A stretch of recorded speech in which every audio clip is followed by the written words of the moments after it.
Our topic for today is about writing the electron configuration of atoms using Klechkowski rule. At the end of this video, you will be able to write the electron configuration of an atom using Klechkowski rule, or what do we call the diagonal rule. According to Bohr's atomic model, there are fixed paths around the nucleus called shells or energy levels denoted by small letter n. Suppose that this is the nucleus of a certain atom. This nucleus is surrounded with a fixed paths, or what do we call the electron cloud. Around this nucleus, we will find the first energy level where n equal 1. Then we will have the second energy level where n equal 2. Then we will have the third energy level where n equal 3. And we have the fourth energy level where n equal to 4. Now the first energy level where n equal to 1 is called K, denoted by a capital letter K. The second energy level where n equal 2 is called L. The third energy level where n equal 3 is called M. And the fourth energy level where n equal 4 is called N. So we have 4 shells or 4 energy levels, K, L, M, N. Now every energy level is divided into sub-levels. So inside each one of these energy levels, we will have a certain number of sub-levels. There are 4 sub-levels denoted by small letters S, P, D, and F. Inside the first energy level where n equal 1, which is K level, we have only one sub-level, which is sub-level S.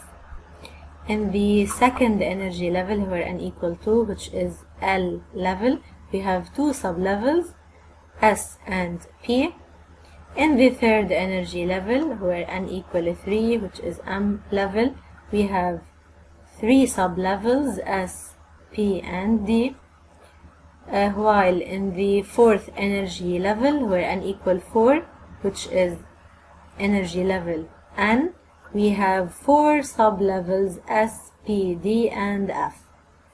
Now every energy sub-level is preceded with a certain integer number. This number represents the location of this energy sub-level inside which energy level. So here we can say that we have 1s.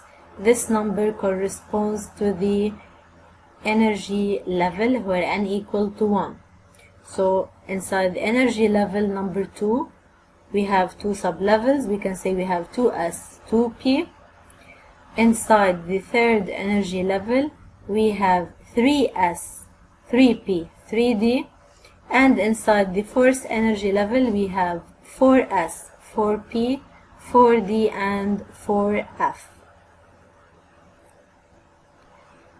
As there is a limit to the number of electrons that can occupy an energy level, so as in grade 9, we write the electron configuration in the following way. We say that it's K2, L8, M8, N2. There is a limit to the number of electrons which are capable of occupying an energy sub-level. So sub-level S may hold a maximum of 2 electrons. So it will be written in this way: small letter S with an upper subscript which represents the maximum number of electrons. Now sub-level P may hold a maximum of 6 electrons, so we have P6. Sub-level D may hold a maximum of 10 electrons, so we have D10.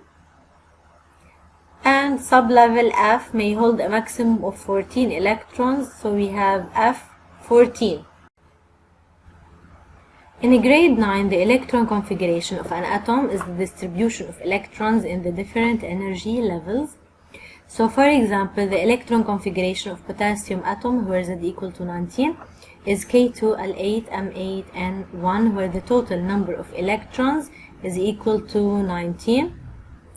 Now in this year in grade 10, the electron configuration of an atom is the distribution of electrons in the different energy sublevels.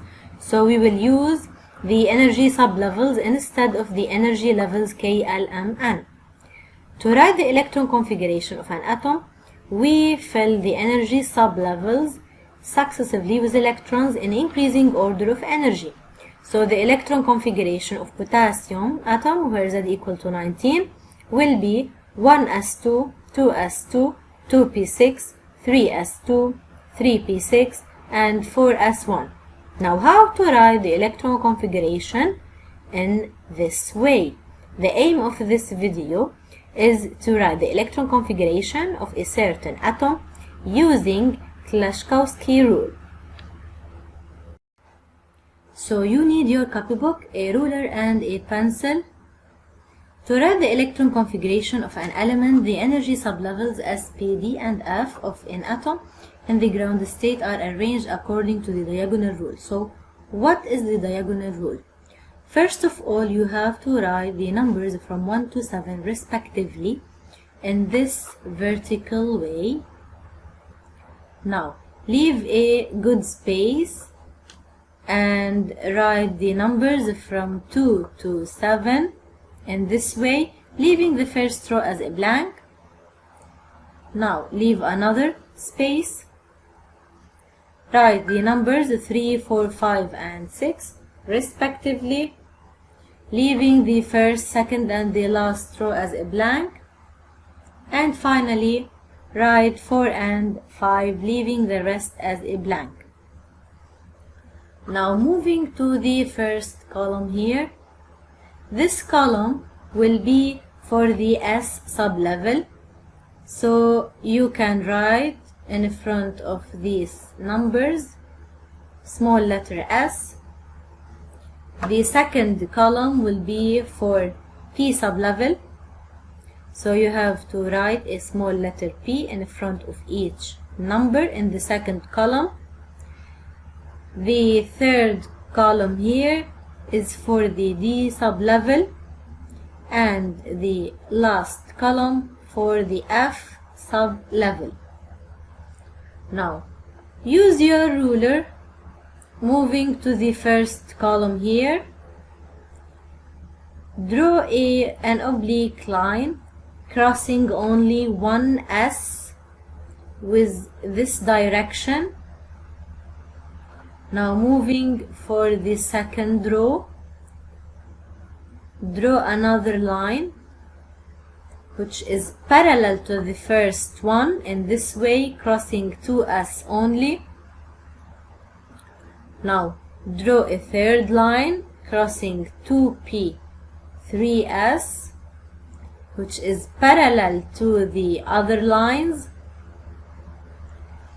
Now draw another line parallel to the rest, crossing 3P, 4S, another line crossing 3D, 4P, 5S, another line crossing 4D, 5P, 6S. Now another straight line crossing 4F, 5D, 6P, 7S, and finally another line crossing 5F, 6D, and 7P. Now the first row, which is 1S, this corresponds to the first energy level, which is K, where N equal 1.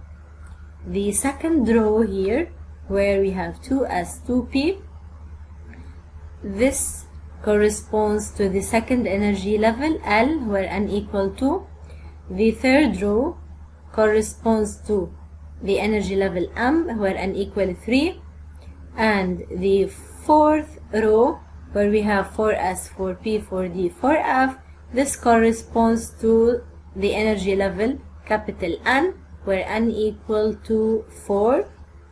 And also we have N equal 5, we have the energy level O, we have N equal 6, the energy level P, and we have N equal 7, the energy level Q. So you have to know that we have a lot of energy levels, not only 4 energy level, but at school, to simplify our calculation and to write the electron configuration in a more simple way, we focus on the first energy levels K, L, M, and N. Let's solve this application to understand more how you can write the electron configuration using the diagonal rule.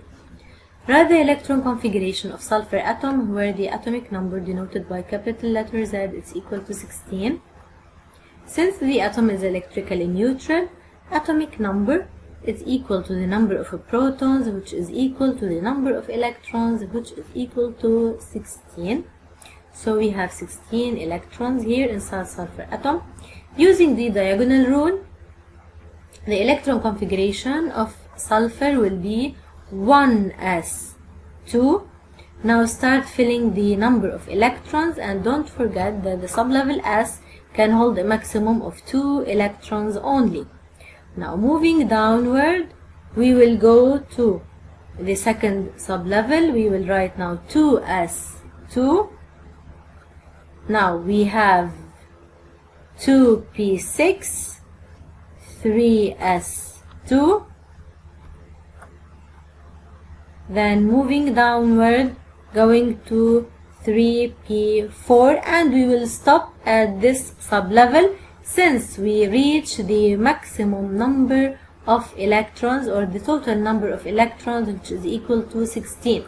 So by counting here the upper subscripts, 2 plus 2 plus 6 plus 2 plus 4, it's equal to 16, which is the total number of electrons. So here don't forget that you have to follow the arrow here. So again we start with the first energy level, 1s2. Now moving downward, we go to the second row. We have 2s2. Now we will move downward, moving to the here to the third line. We have 2p6, 3s2, and we move downward going to 3p4, and we stop here since we reach the total number of electrons which are found usually inside the sulfur atom. So the electron configuration of an atom is the distribution of electrons in the different energy sublevels S, P, D, and F. To write the electron configuration of an atom denoted by capital letter X with the atomic number Z, we fill the energy sublevels successively with electrons in increasing order of energy using Klechkowski rule until the number of electrons placed in these sublevels is Z. So you have to know that the next energy sublevel is filled only when the preceding sublevel has been completely filled using the above principle. Let's solve another application. Write the electron configuration of a chromium atom where Z equal to 24.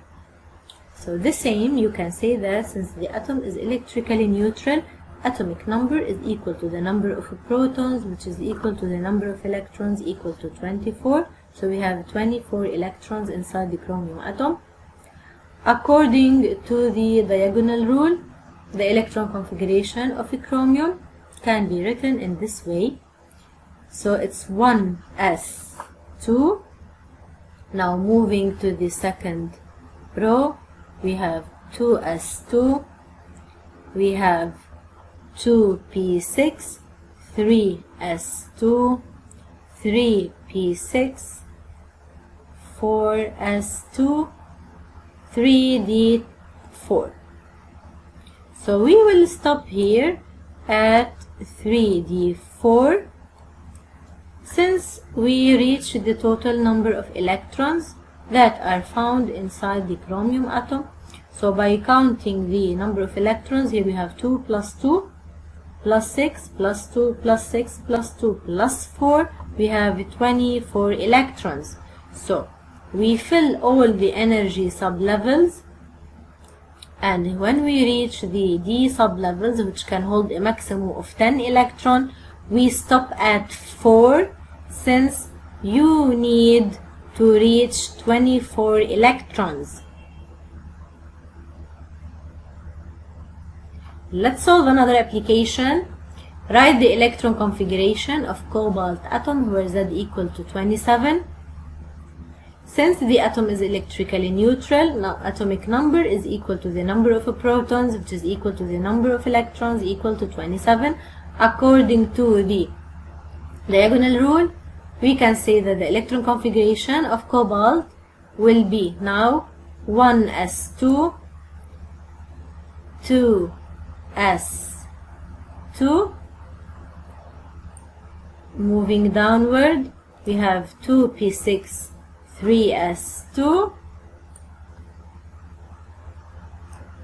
3p6, 4s2, moving downward going to 3d7, and we will stop here at 3d, since we reach the total number of electrons that are found in the cobalt atom.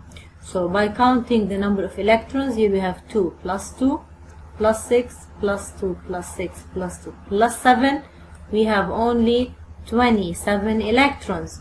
So here we fill all the sublevels to the maximum, but when we reach the d sublevel, we will stop at here at 7 electrons, since you need to reach a total number of electrons which is equal to 27 electrons.